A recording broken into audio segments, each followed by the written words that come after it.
Tirurangadi today news അപ്ഡേറ്റിലേക്ക് സ്വാഗതം. ഇനി എന്തിനു സ്വർണം വാങ്ങാൻ കാത്തിരിക്കണം? ചെമ്മാട് തൂബ ജ്വല്ലറിയുടെ ഷോറൂം ഉടൻ സന്ദർശിക്കൂ. വാർത്തകൾ വിശദമായി. കനത്ത മഴയിൽ വെള്ളക്കെട്ടിലായി കണ്ണമംഗലം കുടുംബാരോഗ്യ കേന്ദ്രം. കണ്ണമംഗലം വാളക്കുടയിലുള്ള കുടുംബാരോഗ്യ കേന്ദ്രത്തിലാണ് കഴിഞ്ഞ ദിവസത്തെ മഴയിൽ വെള്ളം കയറിയത്. കെട്ടിടം മുഴുവൻ വെള്ളം കയറിയതിനാൽ ലക്ഷക്കണക്കിന് മരുന്നുകളടക്കം നിരവധി ഉപകരണങ്ങളും സാധന സാമഗ്രികളുമൊക്കെ വെള്ളത്തിലാവുകയും ഒരു കമ്പ്യൂട്ടർ CPU തകരാറിലാവുകയും ചെയ്തു. മറ്റു സാധനങ്ങളെല്ലാം ഉദ്യോഗസ്ഥരും നാട്ടിലെ സന്നദ്ധ പ്രവർത്തകരും ചേർന്ന് സുരക്ഷിത സ്ഥാനത്തേക്ക് മാറ്റിയതിനാൽ കേടുപാടുകൾ പറ്റിയില്ല. പരിസരത്തെ പറമ്പുകളിൽ നിന്നും പൊതുസ്ഥലങ്ങളിൽ നിന്നുമാണ് വെള്ളം ആശുപത്രി വളപ്പിലേക്ക് ഒഴുകിയെത്തുന്നത്. ഇവ നിറഞ്ഞു കവിഞ്ഞ് കെട്ടിടത്തിനുള്ളിലേക്കും ഇരച്ചു കയറുകയായിരുന്നു. ഇതിന് തൊട്ടടുത്താണ് പുതിയ കുടുംബാരോഗ്യ കേന്ദ്രം നിർമ്മിച്ചിരിക്കുന്നത്. പുതിയ കെട്ടിടത്തിന്റെ അശാസ്ത്രീയതയും വെള്ളം കയറാൻ കാരണമായതായി നാട്ടുകാർ പറയുന്നു.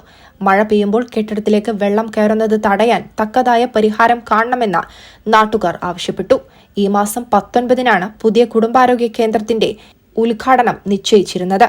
രക്ഷാപ്രവർത്തനത്തിന് നാട്ടുകാരും വിവിധ സന്നദ്ധ സംഘടനാ പ്രവർത്തകരായ Hameed Haji TP, Hameed Valakkuda, trauma care Vengara station unit leader Ilyas Pullat, Z black ക്ലബിലെ ബിജോയ്, DYFI അംഗങ്ങളായ മുബഷീർ, സുൽഫിക്കർ, ട്രോമ കെയർ അംഗങ്ങളായ ഷൈജു, ഷാജു, വൈറ്റ് കാർഡ് അംഗങ്ങളായ റഹൂഫ്, നുഹ്മാൻ, ഹസൻകുട്ടി, റഹീം ഫൈസി എന്നിവർ ശുചീകരണ പ്രവർത്തനങ്ങളിൽ പങ്കാളികളായി.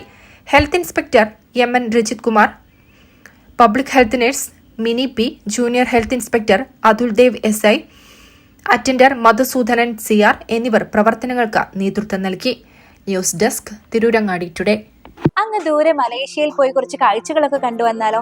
അതും സൗജന്യമായി. വിശ്വസിക്കാൻ പറ്റുന്നില്ല അല്ലെ? 2025 ജൂലൈ 1 മുതൽ 2026 ഓഗസ്റ്റ് 30 വരെ തൂബ ജ്വല്ലറിയിൽ നിന്നും സ്വാ ഡയമണ്ട്സ് പർച്ചേസ് ചെയ്യുന്ന വ്യക്തികളിൽ നിന്ന് തിരഞ്ഞെടുക്കുന്ന 30 പേർക്കാണ് ഈ സുവർണാവസരം. ഈ വർഷകാലയളവിനെ 3 ഭാഗങ്ങളായി തിരിച്ച് നറുക്കെടുപ്പ് സംഘടിപ്പിക്കും. ഓരോ നറുക്കെടുപ്പിലെയും വിജയികൾക്കായിരിക്കും ഈ സൗജന്യ മലേഷ്യ യാത്ര. കൂടുതൽ വിവരങ്ങൾ അറിയുന്നതിനും ഡയമണ്ട് വാങ്ങുന്നതിനും ഇന്ന് തന്നെ ചെമ്മാട് തൂബ ജ്വല്ലറി സന്ദർശിക്കും.